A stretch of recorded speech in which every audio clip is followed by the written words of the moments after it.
People aged 13 to 34 or millennials worry on average for 2.4 hours a day.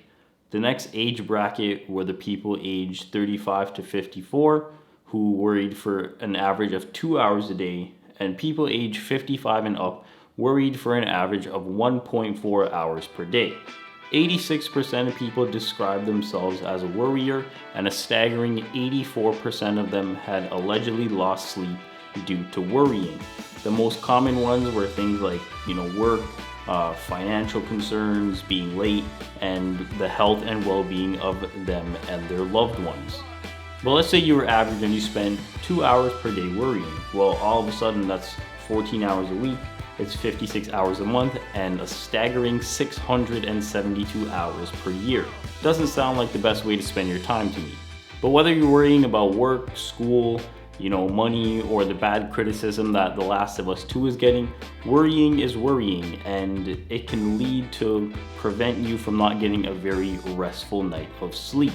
See, here's the thing. Before my mom passed away, I lived a very easy life. You can ask any one of my friends, you can ask my girlfriend. 2 years ago, that was like the best time of my life. Basically what I did was I went to work, and then I came home. I gave her $300 every month to help out with bills and whatever else, and I basically played video games. A lot of video games. I live streamed on Twitch for almost an entire year. My friends and I, we played 2K19, we played Black Ops 4, and we played a whole slew of games. I basically had no worries, kind of like how LeBron didn't have any worries back when he won his second ring in 2013. Yo, pick a fade. Three? Yeah. What else? Swing back. Pick a roller, not pick a popper. Green! This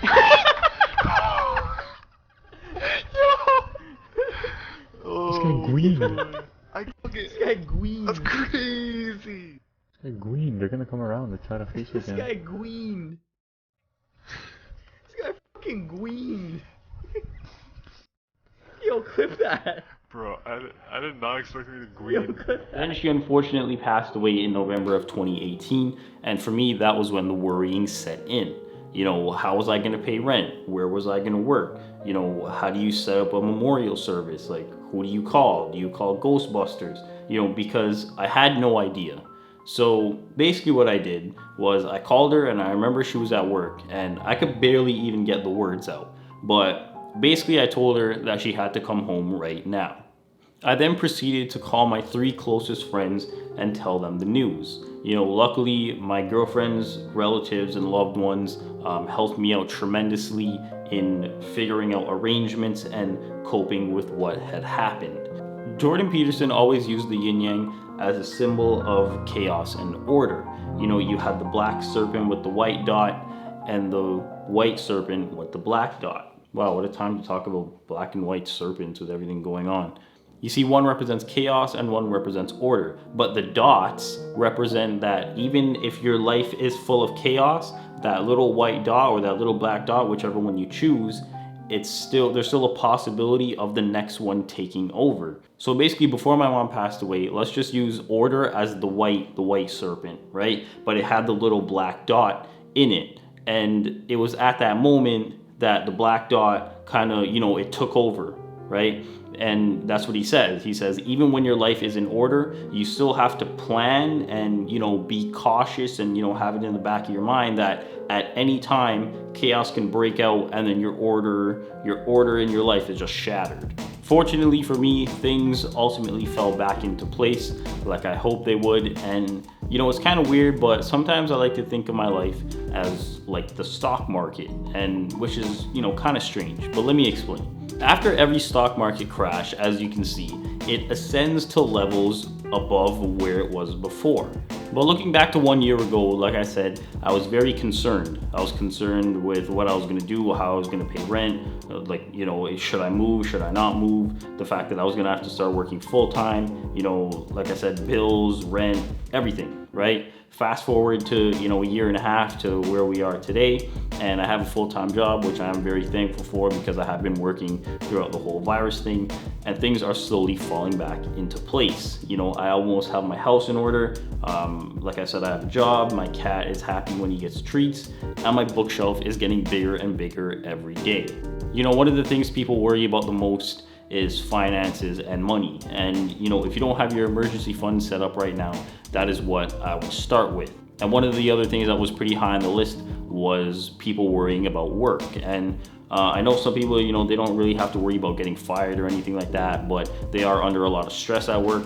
But you know, if you're worried that all of a sudden you're gonna lose your job, you know, you don't really I don't really worry about that because I know that I'm not doing anything wrong at work, which is basically saying I'm not putting myself into bad situations that cause me to have to worry about my job. One of the reasons people are so stressed and worried about money is because they stretch themselves out too thin. You know, they make 100 grand a year and they go and they buy a BMW. They make 100 grand a year and they go and buy a downtown condo instead of living 30 minutes outside of downtown and paying less. You know, they lease a new BMW to look cool at stoplights or to look cool in front of their friends. Their car payment is probably $600, $700, $800 a month. But what they really should have done was buy a used car with cash, because then you don't have a car payment, and then you can put all the money that you were going to be using towards your car payment to save money. Then they lay in their bed at night in their 6-bedroom house when in reality all they needed was 4 bedrooms, and they slowly realize that they are one job loss away from catastrophe ensuing in their life. So if I were you right now and you're worried about your job security, what I would do is I would never stop looking for a new job. I would always do that. And if you're worried about money and finances, I would start my emergency fund like I said before. An emergency fund is 3 to 6 months of expenses saved up into, you know, a savings account, or you know, wherever you want to put it. You can keep the money under your mattress for all I care. But basically, when you have that, you're good, because then you know that if you wake up tomorrow and your boss says, hey, you know what, there was company restructuring and we don't need you anymore, you know that you have 3 to 6 months of expenses in your back pocket, and that's kind of like your safety net.